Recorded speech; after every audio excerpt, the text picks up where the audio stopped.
Quando o pastor Alexandre colocou o tema das nossas falas, das nossas mensagens nesses domingos, com a cabeça na eternidade e os pés no chão, eu estive pensando que isso é algo que é um pouco encrenca, né? Porque seria muito mais simples se vivêssemos com a cabeça na eternidade. Não seria muito mais simples? Não nos preocuparmos com o dia a dia, não nos preocuparmos com os políticos, não nos preocuparmos com as eleições, porque nós não somos desse reino, nós não somos da terra e nós estamos só esperando Jesus Cristo voltar. Seria muito mais simples. Como seria muito mais simples também se nos preocupássemos somente com as questões humanas, como alguns fazem. Somente com política, somente com governo, somente com questões sociais.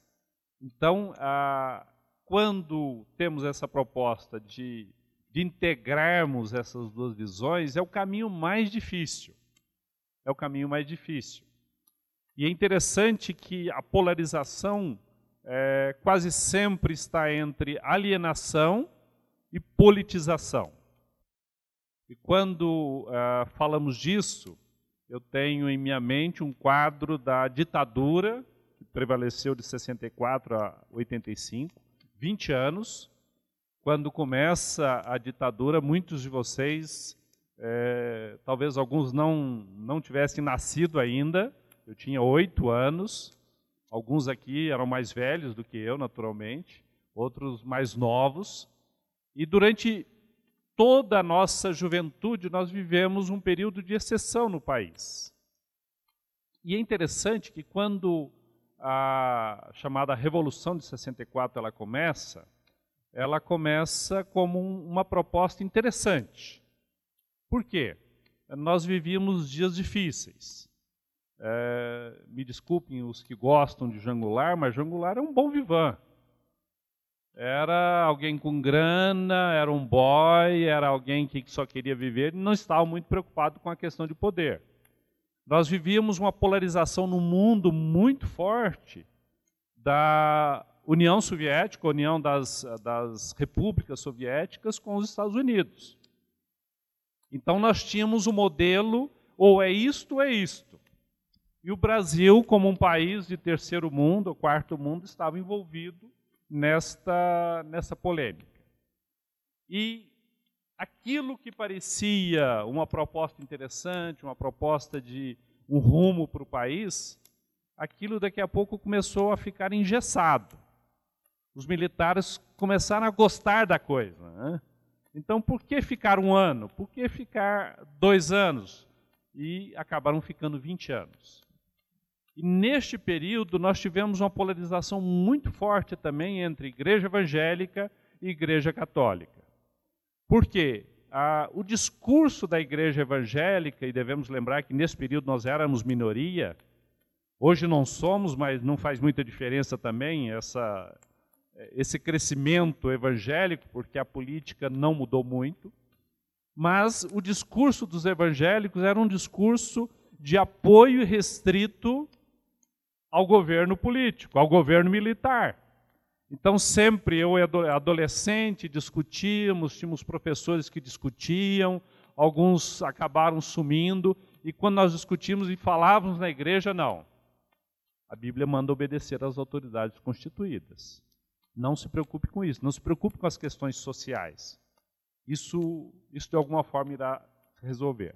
Por outro lado, a Igreja Católica, pelas comunidades de base, outros movimentos, acabou se envolvendo de tal forma com a questão política que começou a perder, ainda que tenhamos as nossas debates com a Igreja Católica, mas acabou perdendo também o seu rumo. Então a Igreja Católica começou a se esvaziar. Só para vocês terem ideia, após o período de ditadura, após esse período militar, a Igreja Católica não tinha mais pessoas que queriam ser seminaristas. Por mais estranho que pareça, os candidatos começaram a aparecer agora com o pastor Marcelo nos últimos anos. Por mais estranho que pareça. Então havia essa polarização, ou um grupo se envolvendo de cabeça na política e as igrejas se esvaziando, e outro grupo dizendo, não temos e não queremos nada com política. Quando conversamos sobre política, e aí é um tema difícil para trazermos para a igreja, é difícil ficarmos neutros. Inclusive, a neutralidade não existe. Aquilo que nós queremos como neutralidade é uma opção política. Recentemente, essa semana, nós tivemos a questão da desocupação de um prédio no centro de São Paulo. Não sei se vocês ficaram sabendo disso, né? Então, parou o centro de São Paulo, destruições, a polícia batendo, as pessoas correndo. E é interessante que eu vi e li várias postagens sobre esse movimento. E é um movimento político, tudo que acontece na vida é político. Então, alguns amigos mais à direita, mais malufistas, estavam dizendo, olha, não, tem que descer mesmo o cacetete nesse pessoal. Tem que bater mesmo nesse pessoal, eles querem bagunçar, eles querem fazer confusão. Alguns amigos mais à esquerda disseram não, chamaram os policiais de fascistas, o governador de fascista, o prefeito de fascista, e todo mundo é fascista. Um outro grupo disse, olha, e aí eu tenho amigos anarquistas também, que disseram, não, a gente tem que pôr fogo mesmo. Tem que pôr fogo, está tudo errado, ninguém tem que nos governar, ninguém pode mandar em nós. E aí, se nós observarmos a cena, nós temos algumas questões interessantes. O próprio prefeito vem dizendo que esse movimento tem uma conotação política muito forte. Por outro lado, existem excessos, de um lado e de outro. Por outro lado, nós temos algumas questões sociais sérias, questões de habitação, e nós, como sociedade, nós temos que resolver isso. Então, se nós colocássemos todos aqui hoje à noite, fizéssemos um painel, nós chegaríamos que, de alguma forma, todos estão corretos e todos estão errados. Talvez o mais errado, e aí está na linha do que nós vamos ver essa noite, é difícil concordar, e com alguns amigos ele disse, olha, esse ano eu não discuto política com vocês. Nós temos uma amiga petista lá em Florianópolis, quando a gente vai para o sul, a gente para lá para comer marreco na casa dela, mas eu disse, olha, em 2014 eu não discuto política com você, porque ela é petista radical e não dá para dialogar. Outro amigo anarquista, eu falei, como é que eu vou discutir com você? Você é anarquista, então vamos tentar encontrar um ponto em comum. E a proposta hoje é olharmos o texto de Romanos capítulo 13. É um texto clássico, é um texto de obediência às autoridades, e tentarmos refletir nesta tensão dos nossos olhos nos céus e os nossos pés na terra, tentarmos refletir como é que nós podemos conduzir a nossa vida, como é que nós podemos caminhar com a nossa vida, como é que Deus pode, ao mesmo tempo, falar ao meu coração, tomar cuidado de mim, tomar cuidado de agir, e ao mesmo tempo Deus pode falar de política, pode se preocupar com partidos políticos. Romanos 13. Todo homem esteja sujeito às autoridades superiores, porque não há autoridade que não proceda de Deus, e as autoridades que existem foram por ele instituídas. De modo que aquele que se opõe à autoridade resiste à ordenação de Deus, e os que resistem trarão sobre si mesmos condenação. Porque os magistrados não são para temor quando se faz o bem, e sim quando se faz o mal. Queres tu não temer a autoridade, faze o bem e terás louvor dela. Visto que a autoridade é ministro de Deus para o teu bem. Entretanto, se fizeres o mal, teme, porque não é sem motivo que ela traz a espada, pois é ministro de Deus, vingador, para castigar o que pratica o mal. É necessário que lhe estejais sujeitos, não somente por causa do temor da punição, mas também por dever de consciência. Por esse motivo, também pagais tributos, porque são ministros de Deus atendendo constantemente a esse serviço. Pagai a todos o que lhes é devido. A quem tributo, o tributo, a quem imposto, imposto, a quem respeito, respeito, a quem honra, honra. Quando neste texto o apóstolo Paulo está falando sobre autoridades superiores, o termo que ele usa, e o reverendo pastor Alexandre está mais atualizado na questão do grego, né? Mas o termo que ele usa é um termo muito abrangente, exousia, que se refere a autoridades numa dimensão humana e numa dimensão espiritual. O que significa isso? Que pela palavra de Deus nós temos toda uma estrutura de autoridade, toda uma estrutura de governo que dirige este mundo. E essa estrutura de autoridade e de poder está numa dimensão humana, mas não somente na dimensão humana, mas também na dimensão espiritual. Não é muito normal vocês verem nós, pastores presbiterianos, pregando, por exemplo, sobre Daniel, porque ele traz algumas questões mais difíceis. Mas é interessante que Daniel, ele está num período de exílio, o povo sofrendo, ele está longe de Jerusalém, e ele começa a orar a Deus e pedindo para Deus falar ao seu coração, um momento difícil político para o povo de Israel. Em determinado momento vem o anjo Gabriel, e fala com Daniel, e diz: Daniel, desde o momento no qual você se pôs a orar, o Senhor me enviou para falar com você. Mas o príncipe da Pérsia me reteve. E durante 21 dias eu lutei com ele. E foi necessário que o anjo Miguel viesse lutar comigo para que nós pudéssemos prevalecer. Ora, ainda que um anjo de Deus, havia um anjo maligno, um ser satânico, que governava também a autoridade, o governo da Pérsia, e este impedia o anjo do Senhor Gabriel de falar a Daniel. Então, o termo que é usado aqui para autoridade é um termo muito mais complexo do que simplesmente políticos. Quando Jesus diz aos seus discípulos: olha, eu dou a vocês autoridade sobre demônios. É o mesmo termo que Jesus Cristo está usando. Significa o quê?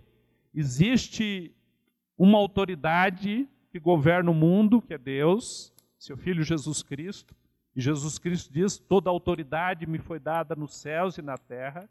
E quando os discípulos expulsam demônios, é porque Jesus Cristo deu essa autoridade a eles sobre os demônios.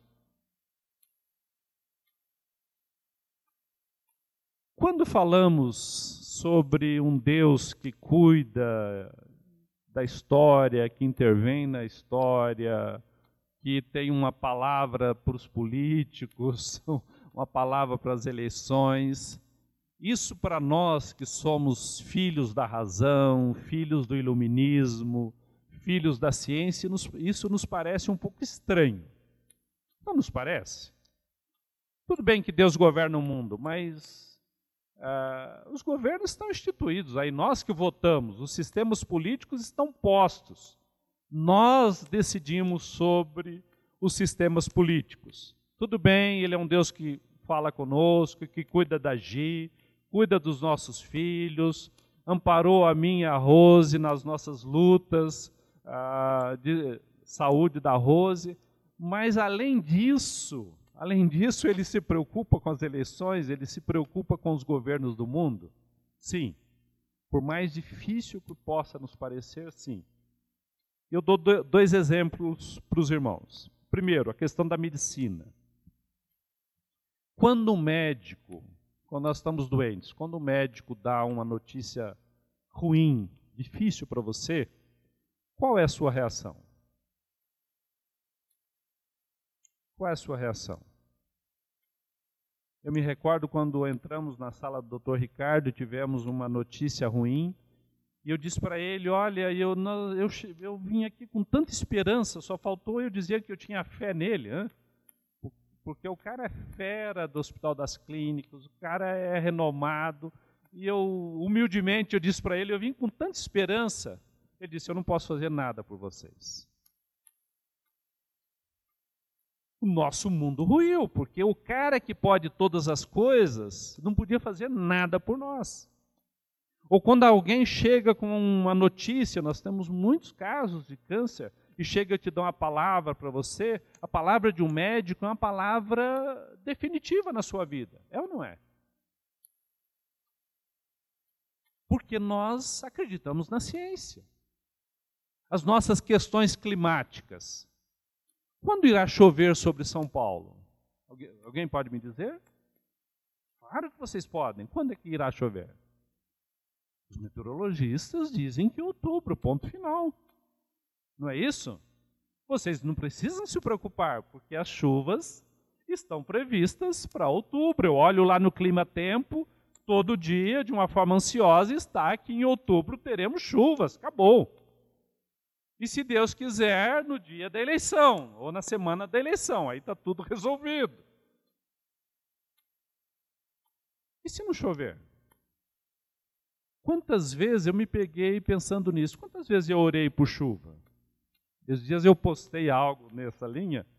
Um amigo meu, antigo, de Aliança Bíblica Universitária, ele disse, olha, se houver uma dança da chuva dos presbiterianos, eu estou nessa, né?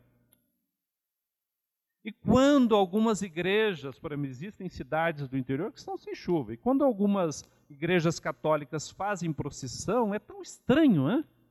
Eles estão fazendo procissão para ter chuva, que negócio mais maluco. É só olhar o clima-tempo, é só esperar. Então, na verdade, nós deixamos de crer. Deixamos de acreditar num Deus que cuida da história, Deus que cuida do tempo. Mas, pastor, isso era lá na Idade Média, era lá em 1500.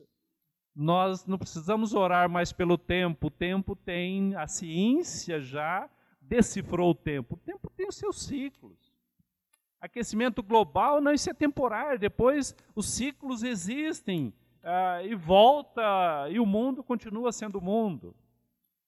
A proposta de olharmos para Romanos é nessa estrutura. Olharmos um princípio geral que eu posso encontrar em Romanos, a base deste princípio geral, implicações desse princípio geral, e eu quero fechar o texto problematizando a questão da obediência às autoridades. Qual é o princípio geral? Simples, você não precisa se preocupar. Você tem que obedecer. O texto diz que todo homem esteja sujeito às autoridades superiores, ponto. E não somente, aí é para a tristeza de vocês, né?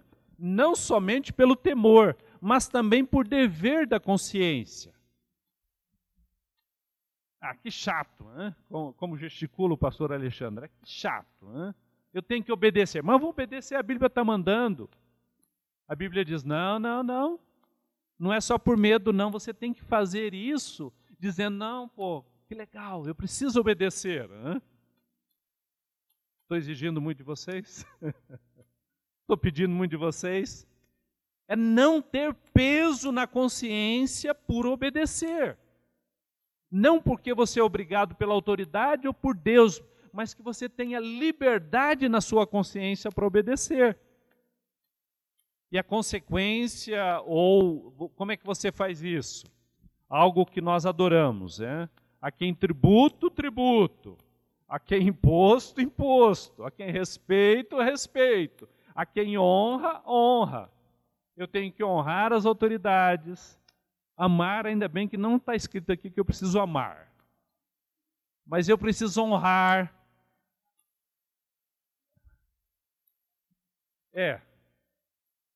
Ter esposa formada em teologia dá nessas coisas, né? Vocês saibam que ela é formada também em teologia, né? Depois do culto ela vai criticar meu sermão, né? Mas Jesus diz, tudo bem, você não precisa amar as autoridades, mas você tem que amar o seu próximo, né? Mas a autoridade é meu próximo? Não, é meu próximo. A quem respeito, respeito, a quem imposto, imposto, a quem tributo, tributo. Né?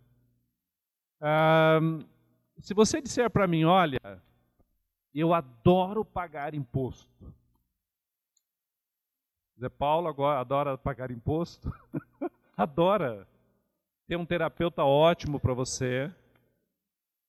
Porque não é normal alguém gostar de pagar imposto. Claro que nós pagamos, nós não podemos sonegar, mas tirar o dinheiro e pagar para o governo, eu não vejo resultado, não vejo resultado na educação, não vejo resultado na segurança, mas a Bíblia me ordena isto. Então esse é o princípio geral. Não sei se vocês esperavam algo diferente, mas lamento informá-los. Não tenho nada diferente para falar para vocês. Jesus, certa vez, ele foi confrontado com a seguinte pergunta: é lícito pagar tributo a César ou não? Se olharmos essa figura, essa tela, é uma tela de 1500, nós vamos perceber alguns personagens aí. Existiam dois grupos que odiavam a Jesus, que eram os fariseus, viviam apanhando de Jesus, e os herodianos, que eram seguidores de Herodes, que governava. E esses dois grupos estão reunidos diante de Jesus dizendo, devemos pagar imposto ou não a César? E é um problema grande para Jesus. Por quê? Se Jesus diz, não, vocês não devem pagar imposto para César. Vocês são filhos de Deus, vocês pertencem a um povo escolhido, que é Israel, vocês são especiais diante de Deus, por que vocês têm que pagar imposto para um governo que não é um bom governo? Nós veremos mais à frente. Se ele dissesse isso, ele teria sido morto antes da cruz. Teria sido morto como agitador político. E se ele dissesse, ok, paguem os tributos, obedeçam e acabou a história, ele estaria conduzindo Israel a aceitar um governo sobre ele, sem qualquer questionamento. Então o texto de Mateus nos diz que Jesus pede uma moeda chamada denário, e pergunta, o que vocês encontram nessa moeda? Nós encontramos a efígie de César. Nós encontramos a efígie do governante. Ele diz, olha, então vamos fazer o seguinte, vocês devem dar a César o que é de César. César está pedindo o que de vocês? O que César estava pedindo? Estava pedindo dinheiro. Então deem dinheiro para César. O problema do César é dinheiro? O problema de César é tributo? O problema de César é imposto? Deem o que o César está pedindo. Isso não vai atrapalhar em nada a vida cristã de vocês. Pode atrapalhar o bolso de vocês. Pode atrapalhar o orçamento de vocês. Mas a vida, o relacionamento de vocês com o meu Pai, com Deus, não atrapalha em nada. Mas deem a Deus o que é de Deus. Nós veremos um pouco à frente que complica quando César começa a pedir aquilo que não lhe pertence. E aí como é que nós devemos proceder? Qual é a base desse princípio geral? Qual é a base para obedecermos às autoridades? A base é o seguinte, que toda autoridade humana, toda autoridade espiritual, toda autoridade nos céus e na terra vem de Deus. Então todo homem esteja sujeito às autoridades, por quê? Primeiro, não há autoridade que não proceda de Deus. Esse é o princípio geral. Você pode imaginar qualquer autoridade. Por que quando Jesus caminhava e Jesus curava, Jesus expulsava demônios, os demônios gritavam, por que você veio nos atormentar? Porque eles sabiam que Jesus Cristo era o Filho de Deus e tinha autoridade sobre tudo e sobre todos. Então, a primeira base deste princípio é que não há autoridade que não proceda de Deus. E segundo, essas autoridades foram instituídas por Ele. É Deus quem mantém as autoridades, a estrutura de governo do mundo. Porque essas autoridades são o quê? Ministros de Deus. Confesso para vocês que é difícil ouvir isso. É difícil ouvir que o presidente é ministro de Deus. É difícil ouvir que o governador é ministro de Deus. É difícil ouvir que o prefeito é ministro de Deus. É difícil ouvir que os nossos senadores são ministros de Deus. A Emily está dizendo que está difícil, né? É difícil, é muito difícil. Ainda mais para as nossas mentes iluministas. Mas a Bíblia diz que são ministros de Deus. Esta é a base deste princípio. O pastor Alexandre, ele normalmente me bate um pouquinho quando ele está pregando, então eu estou só devolvendo. Então, ele normalmente reclama um pouco que ele não consegue nem crediário por ser pastor tempo integral, né? Então ele tentou abrir uma conta em nome da igreja, e quando ele disse que era pastor, todo mundo... É como quando você diz que tem corintiano perto, então todo mundo fica preocupado, né? Então eu sou pastor, então ele veio dar um golpe aqui em nome de alguma igreja. Mas no tempo dos profetas era pior, pastor. Era pior. Por quê? Não somente eles não tinham crediários, mas eles apanhavam, eles morriam. Conhece aquele ditado, mate o mensageiro? Conhece essa história? Um rei, quando queria mandar uma mensagem para um rei contrário, um rei inimigo, ele mandava primeiro um mensageiro. Em alguns filmes nós assistimos, quando esse mensageiro chegava diante do rei inimigo, esse rei inimigo cortava a cabeça do mensageiro e devolvia só a cabeça para quem o mandou. O povo de Israel fazia assim com seus profetas. Jesus Cristo, quando olha Jerusalém, diz: Jerusalém, Jerusalém, que mata os seus profetas. E Jeremias foi um profeta que apanhou muito. Jeremias foi um profeta que sofreu muito. E sabe por quê? Porque ele fazia algumas coisas malucas e Deus mandava ele fazer algumas coisas malucas.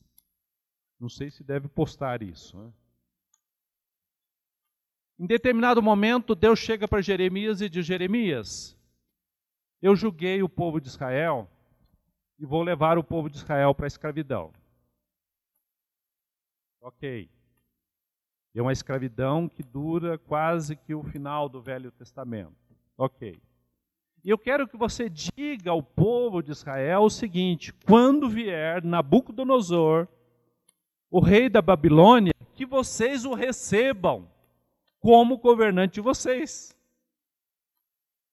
Que vocês se submetam ao jugo de Nabucodonosor.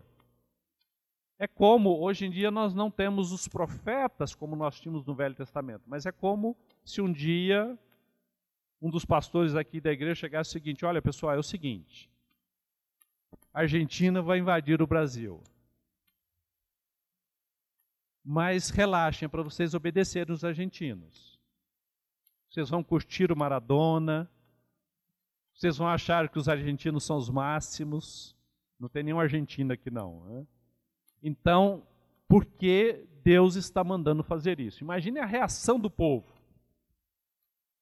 E Deus explica a Jeremias o seguinte: sabe por que eu estou fazendo isso? Primeiro, que eu estou julgando o meu povo. E segundo, porque eu governo todas as coisas. Eu fiz a terra, eu fiz as nações, e eu entrego os povos, as nações à terra, e dou essas coisas, entrego essas coisas a todo aquele que for justo.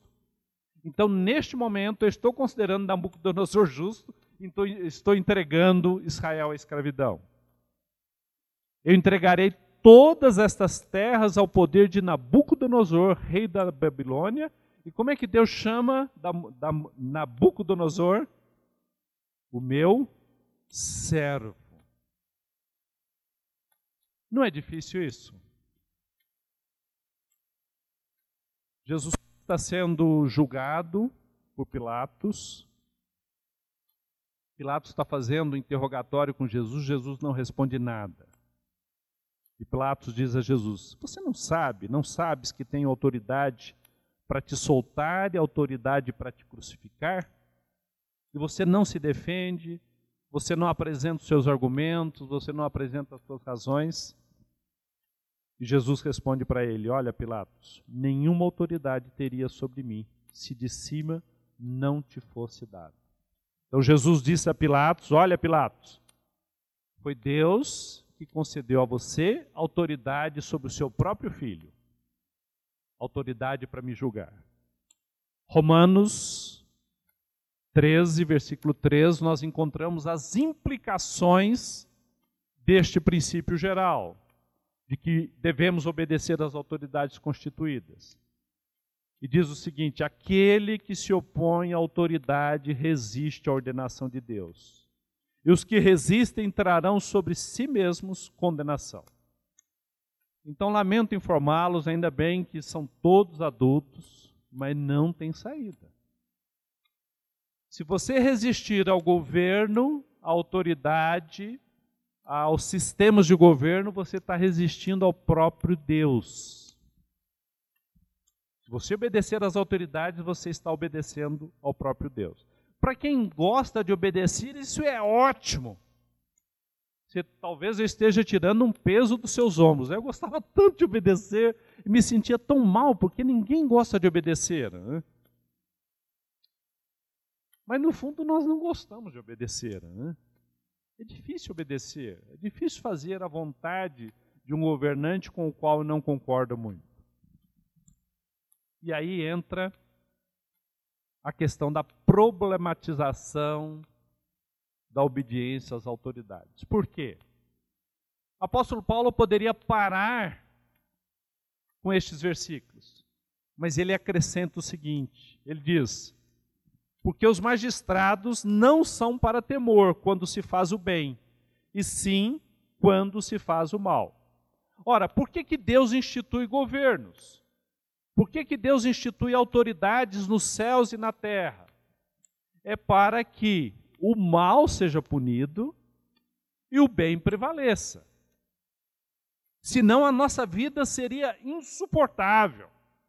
Senão a vida humana seria insuportável. Então Deus, na sua soberania, no seu governo, ele institui governos para tornar possível a vida humana. Visto que a autoridade é ministro de Deus para o teu bem. Então, a autoridade é ministro de Deus, o presidente da República é ministro de Deus, mas para o meu bem, não para o meu mal.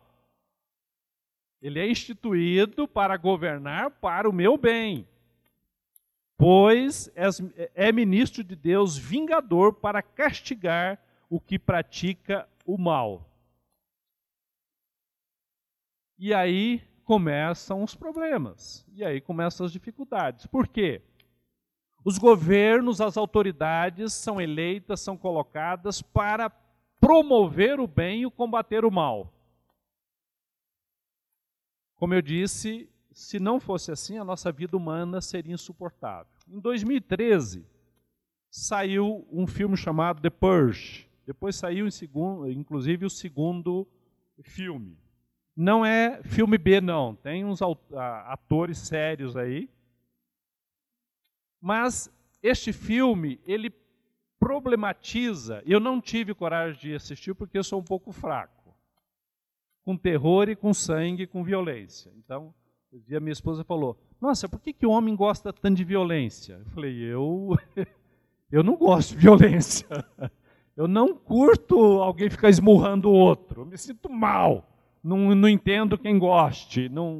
Mas este filme problematiza a questão: o que aconteceria se nós suspendêssemos todos os governos do mundo? O que aconteceria se as leis fossem suspensas de uma hora para outra? E existem cientistas sociais, existem filósofos importantes pensando sobre isso, e no passado diziam, olha, se não existissem leis, talvez iríamos subsistir por uma semana.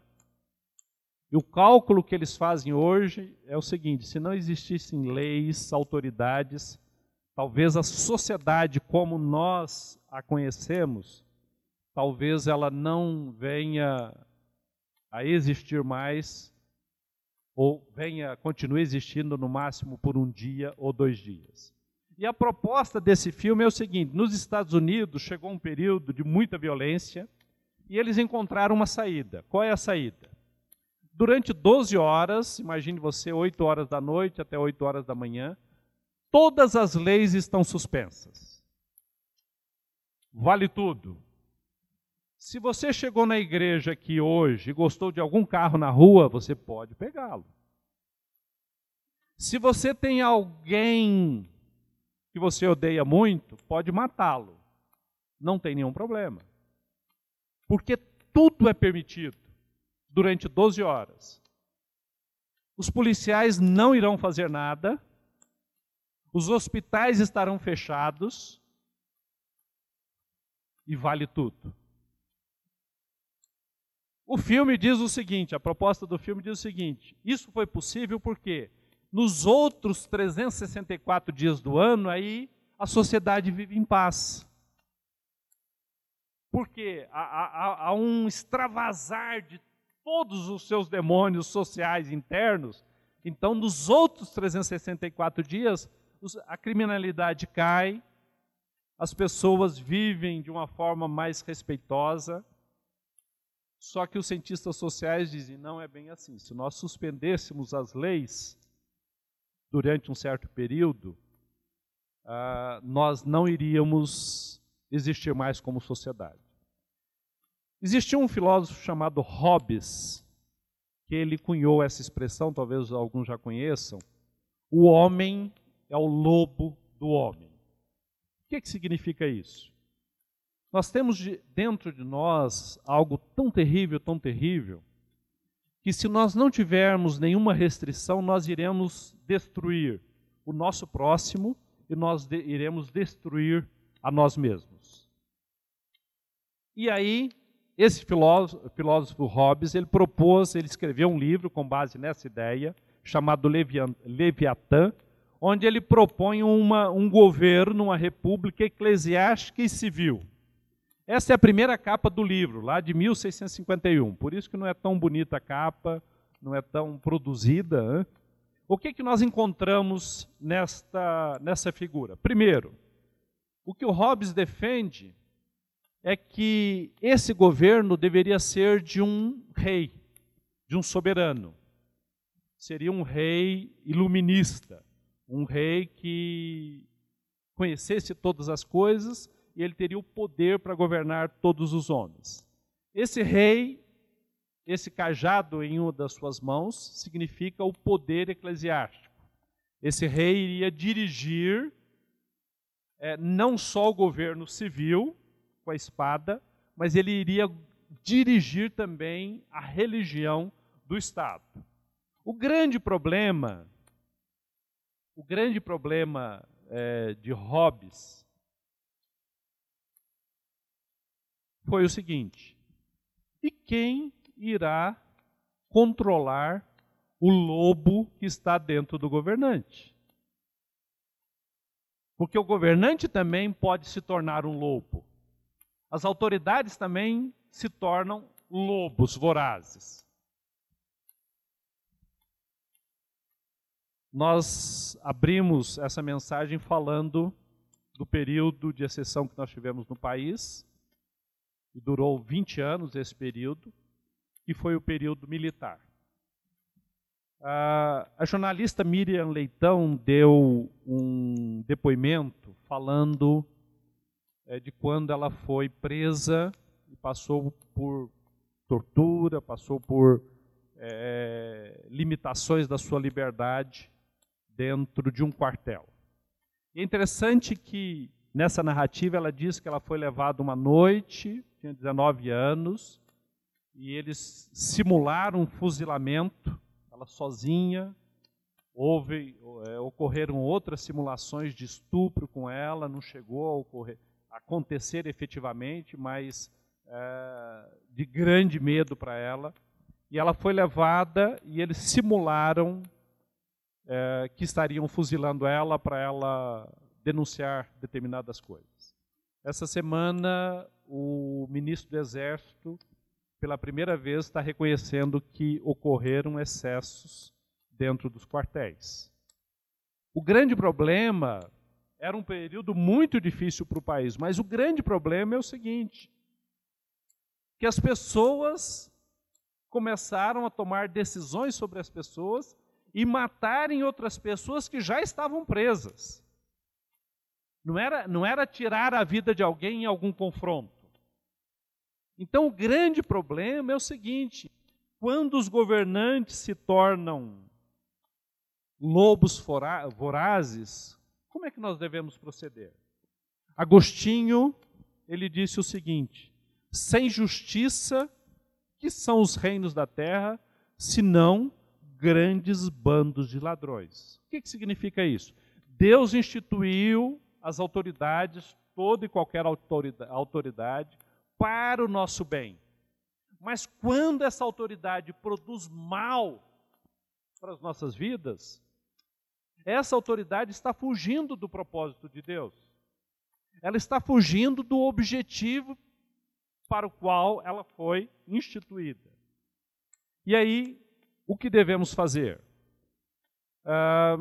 Rapidamente, o tempo de Paulo escreve para os romanos, são tempos difíceis, os imperadores são homens impiedosos. Só para citar dois imperadores desse tempo, já ouviram falar em Calígula? Um homem devasso, um homem violento, que trouxe grande prejuízo para a igreja cristã. Nero, rapidamente um currículo, matou a própria mãe, a história diz que ele manteve inclusive relações com a sua mãe, envenenou um meio-irmão, degolou a primeira esposa e foi o grande perseguidor dos cristãos. E mesmo assim o apóstolo Paulo está orientando para que obedeçam, mas alertando o seguinte, essas autoridades, elas foram instituídas para o bem. Mas e quando não fazem os bem? Quando não produzem bem, quando não cuidam do bem, quando praticam o mal? O que nós podemos fazer? Alguns exemplos históricos.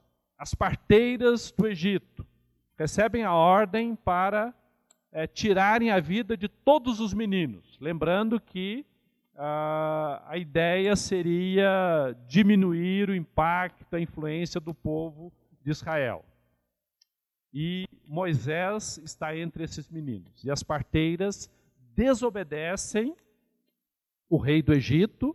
E é interessante que o texto diz que Deus fez bem essas parteiras porque elas desobedeceram o rei do Egito e porque elas obedeceram a Deus.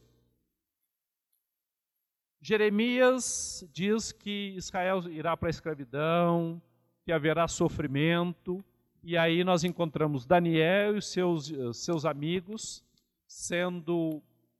recebendo o jugo sobre eles. Em determinado momento, Nabucodonosor e outros governantes dizem, olha, nós queremos que vocês nos adorem.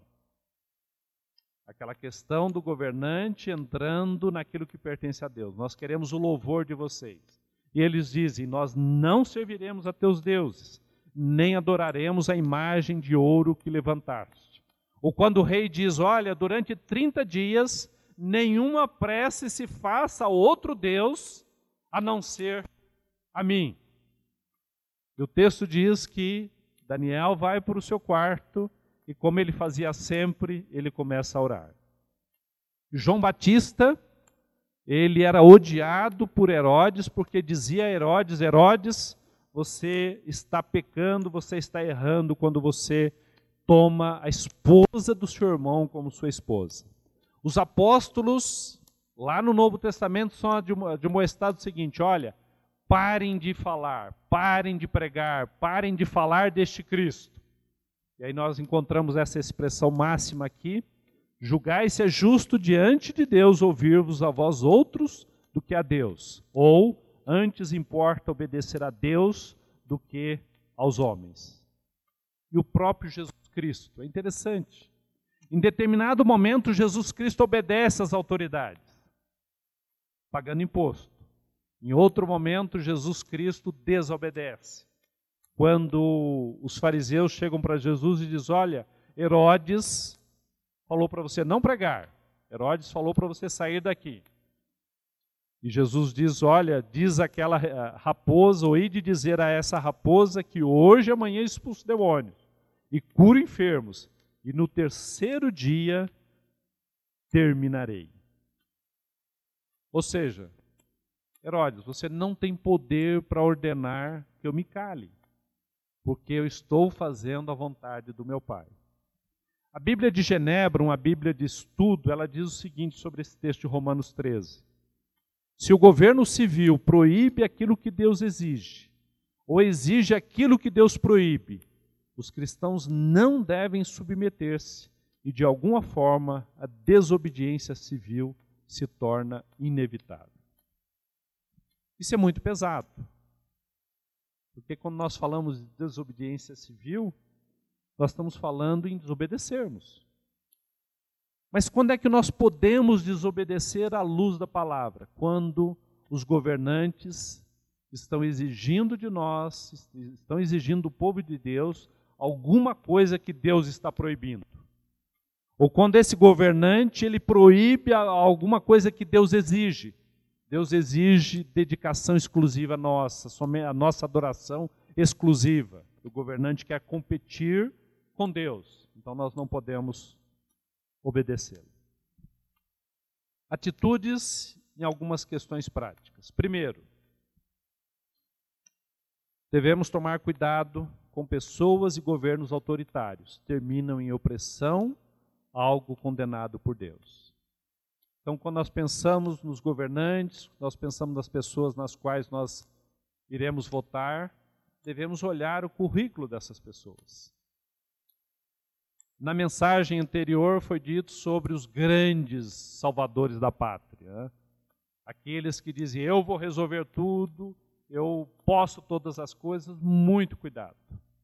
Pessoas e governos autoritários terminam em opressão. Segundo, submissão. A nossa submissão é sempre condicional.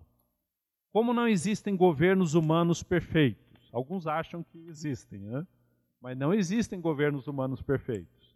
Estes estão sempre sujeitos à crítica e à resistência, apesar da nossa submissão. Existia um teólogo alemão, na época de Hitler, Dietrich Bonhoeffer. Ele escreveu um livro magistral, Resistência e Submissão. E ele tratava justamente disso. Que ao mesmo tempo que nós nos submetemos às autoridades, nós resistimos. Porque a nossa submissão integral, completa, incondicional é somente a Deus. Então submissão devemos, mas a resistência está sempre posta nessa submissão. Devemos sim apoiar governos justos e crítica e resistência aos governos injustos. E, sinceramente, isso independe de partido. Eu sei que você tem a sua preferência por esse ou por aquele partido. Nós, pastores, não vamos dizer se esse partido é bom ou não é bom, se você deve votar ou não neste ou naquele candidato, não vamos dizer isso. Essa folha que nós estamos propondo, esses pontos que nós estamos propondo para você, não passa por aí. Mas nós devemos olhar, sim, se esses candidatos eles são justos e defendem propostas justas à luz da Bíblia. E nós devemos, sim, resistir quando é possível, quando necessário, usando sempre os meios coerentes com os princípios bíblicos. O que quer dizer isso? É muito complicado eu combater violência com violência. É muito complicado eu resistir politicamente usando os mesmos recursos políticos. A nossa resistência, se ela existe ou se ela é necessária, ela deve partir sempre da nossa obediência radical à palavra de Deus e ao próprio Deus, acima de tudo. E, finalmente, apoio às iniciativas democráticas, como as eleições diretas, leis justas e ações que valorizem a vida, o bem-estar social, o bem comum. Algumas vezes os nossos governantes, determinados governantes, eu nem votei em determinado governante, mas ele tem uma proposta interessante. Ou ele está tentando resolver alguns problemas. Por que eu não posso apoiá-lo? Outras vezes eu posso votar em alguém, votar num partido, mas esse partido está pisando na bola. Não está dando certo. Ele está se desviando dos propósitos. Então nós temos que olhar tudo isso que acontece à luz da palavra de Deus, à luz do que Deus fala aos nossos corações, analisando a nossa consciência e submetendo a nossa consciência a Deus. Como eu falei inicialmente, é difícil conciliarmos essas duas coisas, né? Meu grande sonho durante um período seria ser monge. Só não fui porque eu queria casar, eu queria ter minha vida. Mas já pensou que extraordinário se nós fôssemos para o mosteiro e vivêssemos longe desses problemas, dessas dificuldades? Só que o grande problema, mesmo que fôssemos para o mosteiro, é que nós estaríamos levando os nossos lobos vorazes dentro dos nossos corações. E acreditem, ali também estaria o mal. Mesmo que fôssemos trancados em quartos, sozinhos, ali estariam os nossos lobos vorazes, ou nosso lobo voraz. Por isso que é na dependência de Deus, na entrega a Deus, à luz da palavra de Deus, é que nós queremos o governo de Deus sobre as nossas vidas e queremos o governo de Deus sobre a vida dos nossos governos. Que Deus nos abençoe, queridos.